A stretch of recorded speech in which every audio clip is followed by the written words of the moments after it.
Good morning, good afternoon, and good evening, and welcome back to European Weekly Catch Up back on Football Worldwide. And finally, the coasts are here together. Finally, it has been too long. When was the last time with Michelle Escobar, that episode there? Yeah. So this has been a long time waiting that we've been wanting to do this, and finally, out of restrictions and all that, we can. Finally. I've got to say, and it's a lot easier to do this side by side. But look, let's get straight into it, guys. As you know, this is European Weekly Catch Up.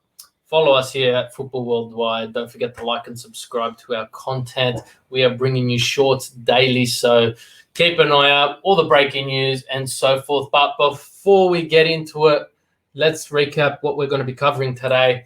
So we're going to be covering match day 11 of the English Premier League, match day 12 of the Serie A, match day 13 of La Liga, match day 11 of the Bundesliga, match day 13 of Ligue 1. There is around the grounds and ones to watch, but it's international breaks, so they're always going to be good. So keep 100%. An eye on those there. We're not even going to do a segment for that today. No, not today. Not today. But without further ado, no delays. Let's get straight into it. Yeah, into the English Premier League as our first league that we always love to cover. So, Bruno, we're going to go through what happened on the weekend. So, match day 11 was opened with Southampton defeating Aston Villa 1-0. Manchester United and Manchester City battled it out. It was a pretty one-sided battle, and Manchester City walked away 2-0 winners there. Chelsea and Burnley could not break the stalemate with a 1-1 draw there. Crystal Palace were too strong for the Wolves in a 2-0 win there. Brentford handed Norwich their first win of the season, losing 2-1. Brighton and Newcastle shared the points in a 1-1 draw. Conte, his Premier League reign, didn't start too well with a 0-0 draw to Everton. Leeds United and Leicester shared the spoils in a 1-1 draw. Controversial, they're saying, but Arsenal got the job done in a 1-0 win over Watford. And West Ham moved and leapfrogged Liverpool in the table and got the points in a 3-2 win over Liverpool. Jonathan, let's go straight into it.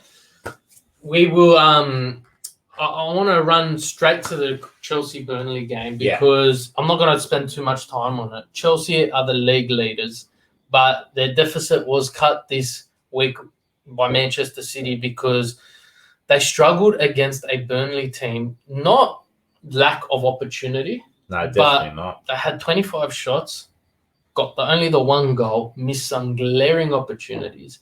The question's got to be asked. Werner, Lukaku, are they starting to miss them?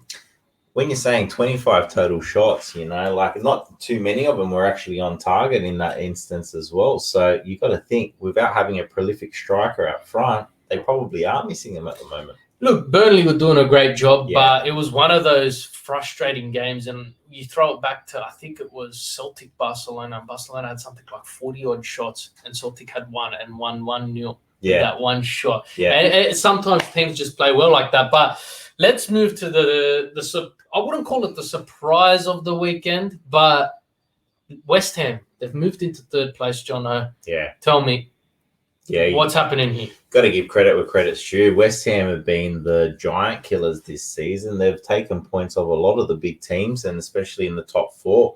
And look, good on them. They were just right on top of Liverpool and took the game right to them. You can almost say that they David Moyes had pretty much almost outcoached Klopp to a certain extent because they worked out what the weakness was for against Liverpool and pretty much getting them on the set pieces, which was the big thing.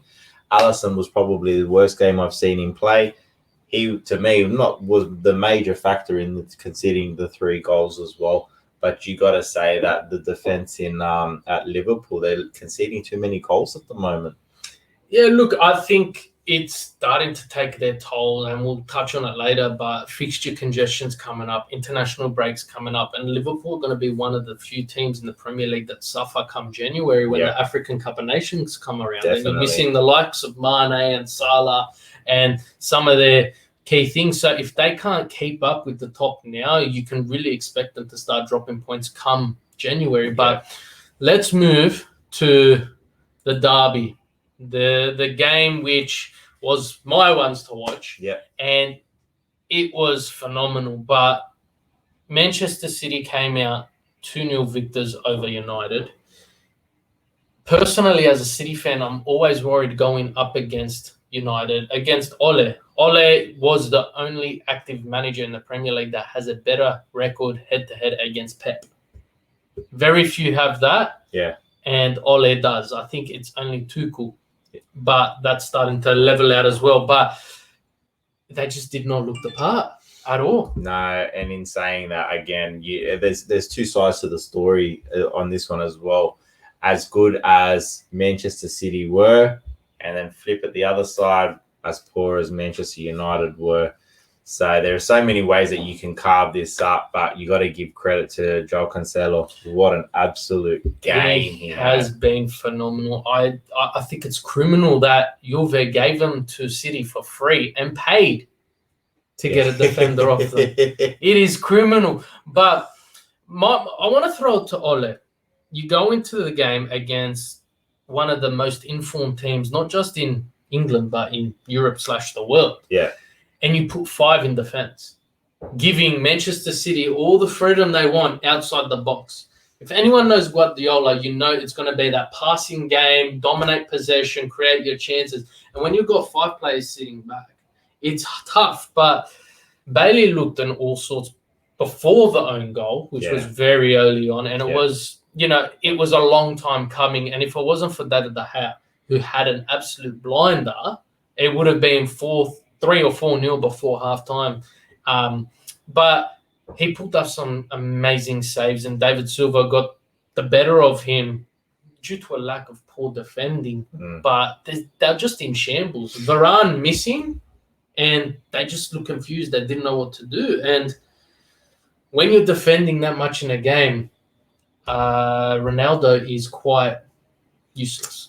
I think also you got to, Ole cops a lot of slack this game, and, putting 5 at the back of this game was definitely playing into Manchester City's hands, the type of game that they do play, and they were able to just stretch them out and penetrate through the back line as easy as what they were. But on the players' side, as much stick as we give Ole, you got to start to look at the players as well. Maguire is not a leader. He is not a captain. I don't know how Maguire's not a starter. I have no idea how he would be as well, especially in this season in the form that he's shown. You could all argue in the Euros, he looked good because he had a good partner and he had a good midfield in front of him protecting him. At Manchester United, he doesn't, and it's showing his flaws. A lot of comments and that have been said after this game. And you just got to take into consideration they're just really not at the point where they need to be. So as much as we do give it to Ole, I think a bit of responsibility does need to go back onto the players as well. Yeah, it comes down to player selection. You paid so much for Jadon Sancho and you don't start him. Yeah. United did look better in the second half when he did come on after half time.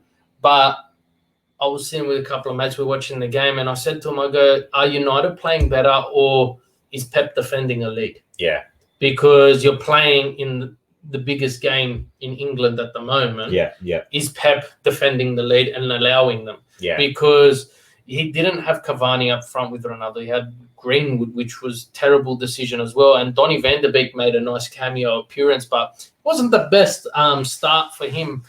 Overall, I really, from a pundit's perspective like us, you really couldn't see Manchester United doing much. But I really think they're really kicking themselves because they gave Ole the Tottenham game, and Tottenham lose and take Conte out from underneath them. And Conte clearly came out and said, I wanted to sign with United in the off-season. They didn't give it to him.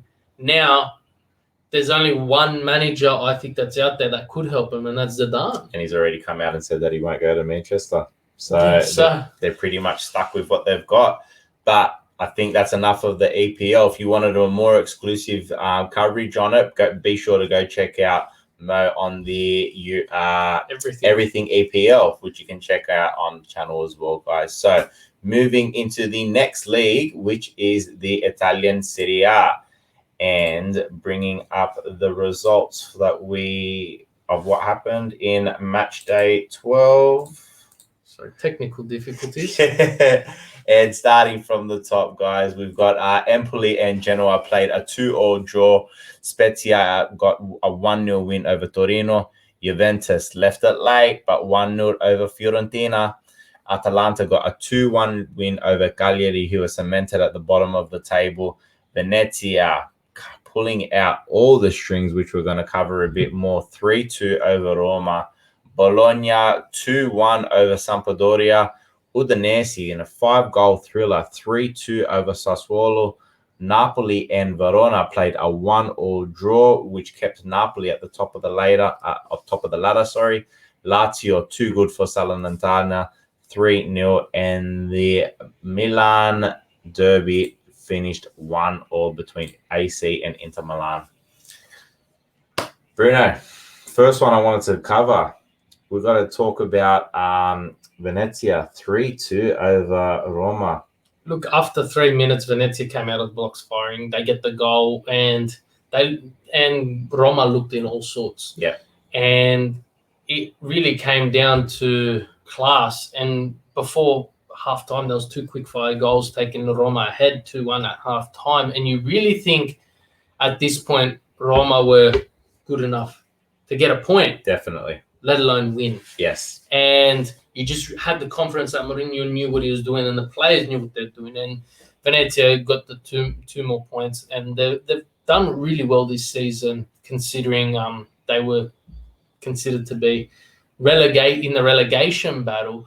But it's 3 wins and 3 draws. They're sitting on 12 points. But the question's really about Roma. And Mourinho's already come out and said, I've only got starters. I don't have a bench like the likes of Inter, Napoli, Milan, etc. Yeah, 100%. He has come out and said that this isn't his squad. He's only got a dozen players which he can actually rely and trust on. So, you need to take into consideration from Fonseca last season to Mourinho this season. They were playing negative football last season, and they were underperforming under Fonseca. He had some good results a little bit of time ago, but it was time for a change. And is the honeymoon period over with Roma? Probably, and Mourinho, but in saying that, he needs time. I'd say after this international break, he's got until Christmas. Yeah. And just to get his team in line, go to the board and say, I need A, B, and C. If they acquire him during the transfer market, he should be able to get this club into contention for Europe. Yeah. I do feel Napoli is false leaders at the moment just because Spalletti traditionally like this, but at the same time, they are a formidable force, and it's a very well-knit team there. Yeah, they are. They're performing well as well. But Roma, I did expect more, but Mourinho, I don't know if he's going to make the end of the season. I hope they stick with him, because in saying that as well, and his age and the time that he had out of the game before when he was finished with Tottenham, he somewhat reinvented himself. He broke away from that negative football of the dark arts and all that with this team that he's got at Roma. They're playing well, and they're playing better football and attractive football. So I hope they stick with him and they give him a bit of time, because you got to give him at least 18 months to 2 years to try to get the team that he wants. You got to have faith in the manager, but as we've seen across all the leagues, Norwich came off their first win of the season and sacked their manager straight after the game. Yeah. So it's cutthroat. Yeah. Nuno was just brought into this Tottenham squad and they sacked him. So it's a cutthroat world out there, and with big clubs circling for good managers, it doesn't take much. But enough of that one. Milan derby, mate. What an absolute treat this was. Yes, we are Inter supporters. Yes, we loved this game, but in saying that, this was actually a derby that we haven't seen in a few years. This was highly entertaining and would have been great for any neutral. Yeah, 100%. And it's one of the biggest games in Italy, let alone the world. Yep. And the Derby della Madonnina is traditionally always competitive, and the last couple of seasons hasn't been so much. Now, this time last season, Milan got the win over Inter. Yeah. But this time round, it was the playing field was much even. Pioli's done well with this squad, and he's at an advantage compared to most of the top teams in the Serie A, considering he's been with this squad for a lot longer than all the other managers. They're all fresh. So you got to look at it like that. But it was an entertaining game. Deserved result. Both teams deserved a point at least from this. Hakan scoring against his former team. But look, I got to give it to him. And I'm not sure 100%, but there were reports that the crowd was giving him crap. Yeah. So if the crowd's giving you crap, well, I'm going to go out there and prove to you that I'm the man for this. And Inzaghi did tell him to take the penalty, and he took it. Unfortunately, Lautaro missed the penalty. It was a fantastically struck penalty. It was a better shot than Hakan's one. Oh, definitely. But the keeper did get down. It's not their first choice keeper, so he did do well. And I think he's found a nice spot in the hearts of Milan supporters. Definitely. But, well, what I wanted to mention, Hakan going like this back to the crowd, we don't know what happened as well the last couple of months when he was at Milan. But in saying that, I've got no problem him doing that. He didn't. I think he was just saying, listen, I'm listening to you. 100%. I've heard what you just said, and this is how we're playing. Look at other players that, look at Zlatan, for example. Every time he scores, he's scored against Inter, he scored against Juventus, he scores against all of his old teams, and he still puts a celebration on and all that. You're telling me Ronaldo, if he ever plays Juventus or something, he's not going to do his favorite shoe? So, who knows? But look, entertaining game. This game could have actually went either way. Inter could have won it. They should have won it in the first 65. But in saying that, Zlatan had a chance to win it in the last 10 minutes as well. The post. Yeah. So in saying that, it could have went either way. Yeah, it could have went either way, but it would have been detrimental to either team if they didn't get anything out of this. But you take solace out of the fact that Napoli drew, so there was no points lost on the lead, but nothing gained. Yeah. Overall, we are looking at potentially 3 very strong title contenders, and it will be an interesting season. And Inter face Napoli next, so they've just faced second. They're about to face first, so it's going to be very interesting. Definitely. Let's leave that there. Let's move on. Moving on to the Spanish La Liga. And in saying that, moving on to match day 13 and what happened in the results. So, that's the wrong one, buddy. I did pull up the wrong one. Okay, thank you. No. I pulled up the wrong one. I am sorry. Week. Technical difficulties. I'm not used to not using my computer at home. We are after match day 13 of La Liga. There we go. Here we go. Okay, guys. So, you got to bear with us. We're still getting used to working together at the same location. So, match day 13 of La Liga. Cadiz got a 1-0 win over Athletic Club. Espanyol 2-0 over Granada.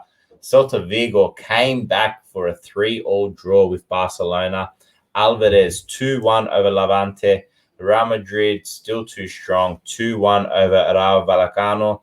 Now, they're currently sitting in second, Bruno, 1 point behind Real Sociedad, but they still have a game in hand. Villarreal 1-0 over Getafe. Valencia and Atletico Madrid, highly entertaining this one, which we're going to cover further. A 3-3 draw. Mallorca and Elche paid a 2-2 draw. Real Sociedad still keeping and still winning 2-0 over Osasuna, which still keeps them at the top of the table for Real Sociedad. But like I said, Real Madrid still have a game in hand. And Sevilla with a 2-0 win over Real Betis. Bruno, had to mention just to start off with Valencia and Atletico Madrid playing a 3-3 draw. What a game. You know, it was Atletico scored the first 4 goals. Oh, yeah, you're right. You're right. Savage put an own goal in. It was 3. You get to the 90th minute and it was 3-1. And 2 very late goals, the 94th and 96th goal. 92nd and 96, yeah. Okay. but But yeah, 2 late goals in injury time, and Valencia secures a point against Atletico. Suarez, Griezmann, they're just doing what they need to do at this club, and they're getting the goals. They're scoring for Simeone's men. It's interesting to see how this squad is going at the moment. And But considering Suarez had the first few games out, he's already on 7 goals for the season. He hasn't even played. I don't think he's played 7 games as yet. So that's quite impressive. Griezmann almost looking as good as what he was. It's probably one of the best games he's had back in an Atletico shirt. And yeah, it's good to see him getting back on form. Look, I think he's in a team where he's got a lot of confidence. I think when he went to Barcelona, he lacked a lot of confidence when you transition and playing along the sides of, you've got Messi there and all of that. Definitely. So you need confidence. And going back to this Atletico squad, Barca didn't buy him for no reason. So overall, I just feel Atletico thought they had the game won. Yeah. They get to injury time and they think they've had the game won.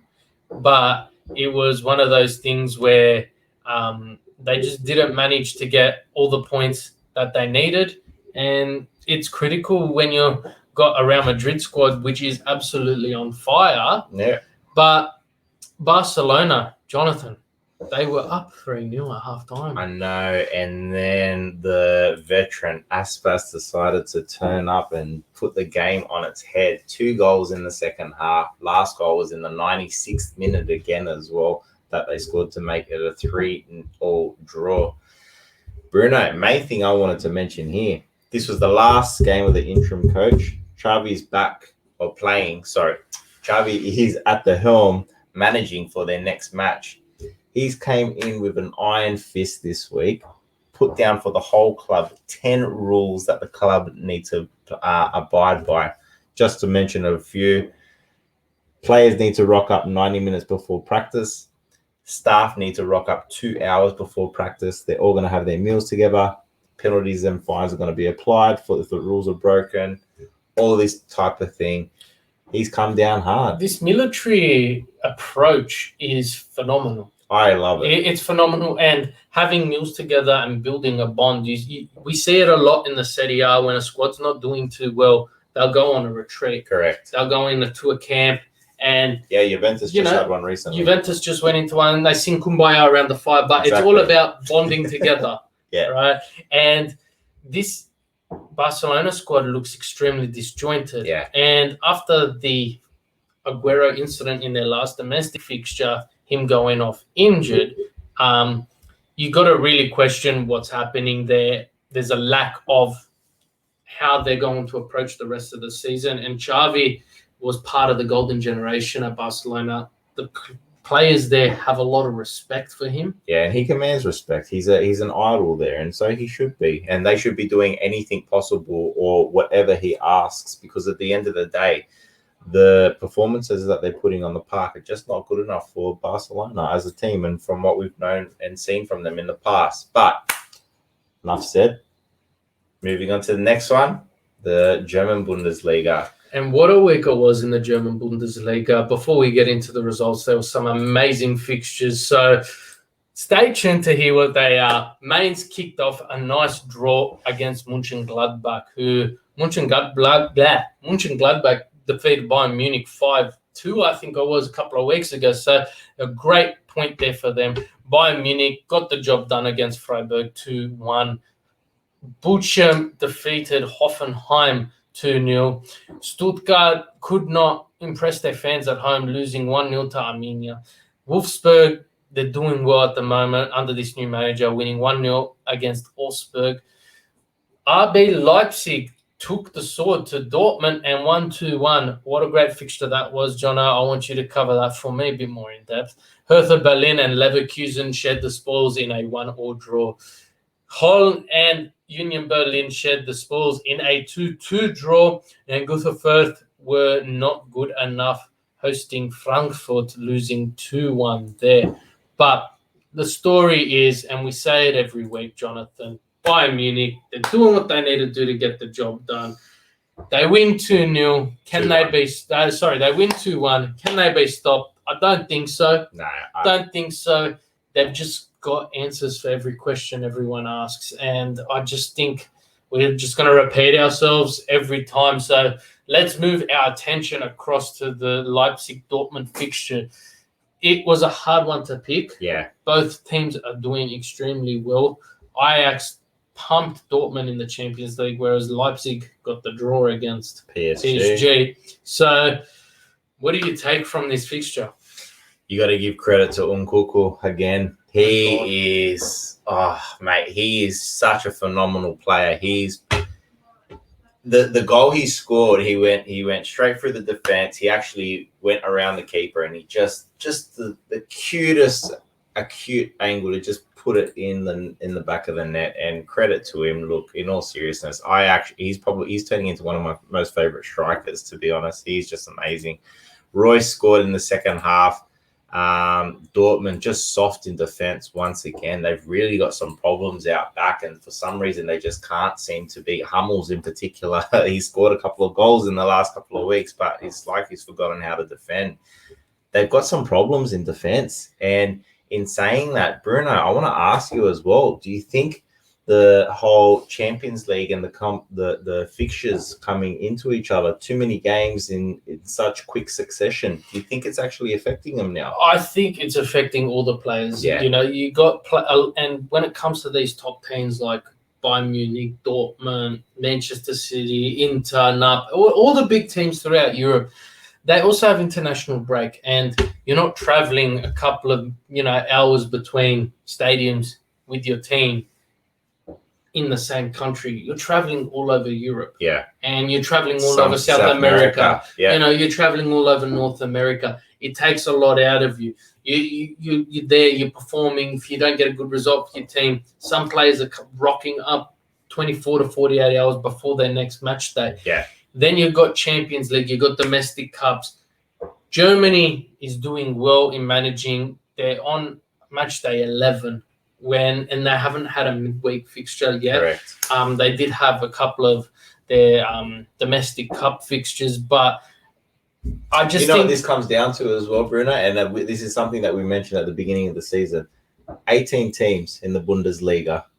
Having those two less teams, which results in a couple of less games. Yeah, exactly. It makes a massive difference, especially at this time of year.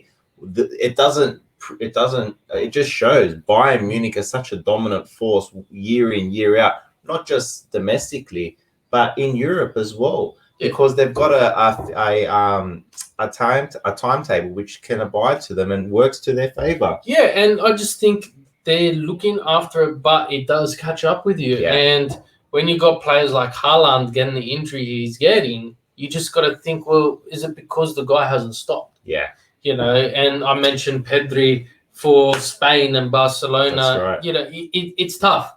It's very tough, but it's the world they live in. It's the world they've chosen to live in. And I guess COVID's really thrown a spanner in the works and everyone's still recovering. But that's why the SerieA still has 5 substitutes to assist with all of this. But again, next season's going to be the same with the World Cup coming into equation. So, look, it's non-stop. But final league, moving into it.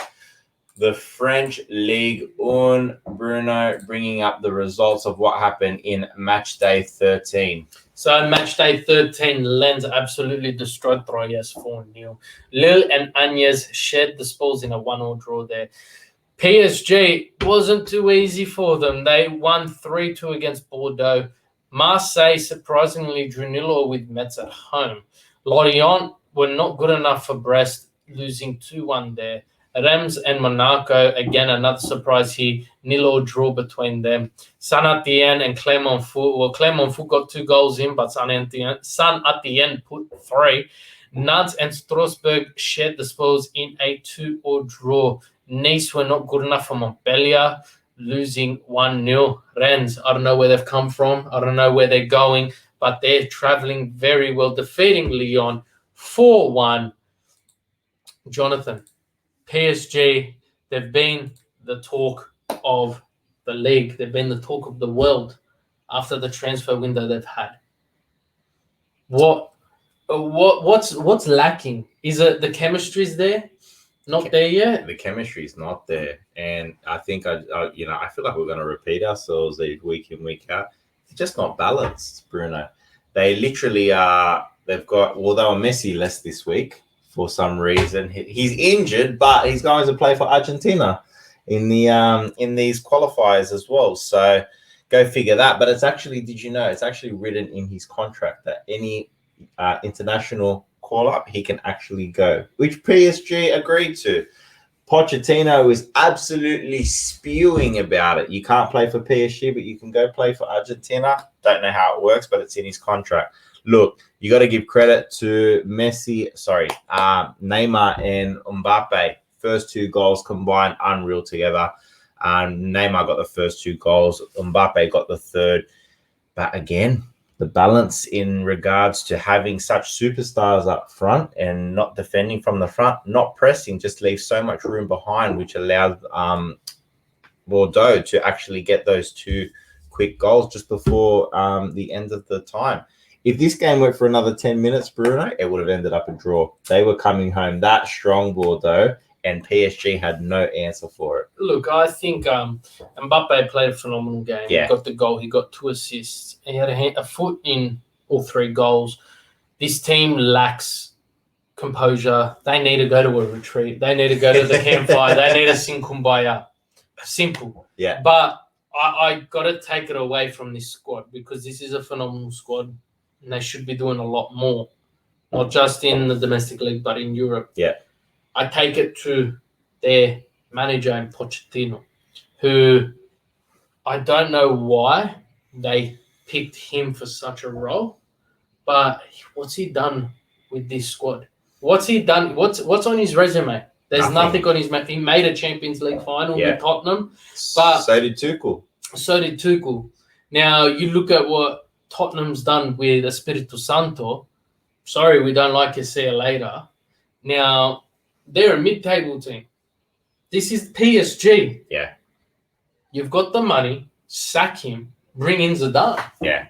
And the only thing is Zidane's already come out and said he wants to coach the national team next. I think that's what he's pretty much waiting for. Well, coach the best team in France to coach the national team. But I just think Pochettino is in over his head.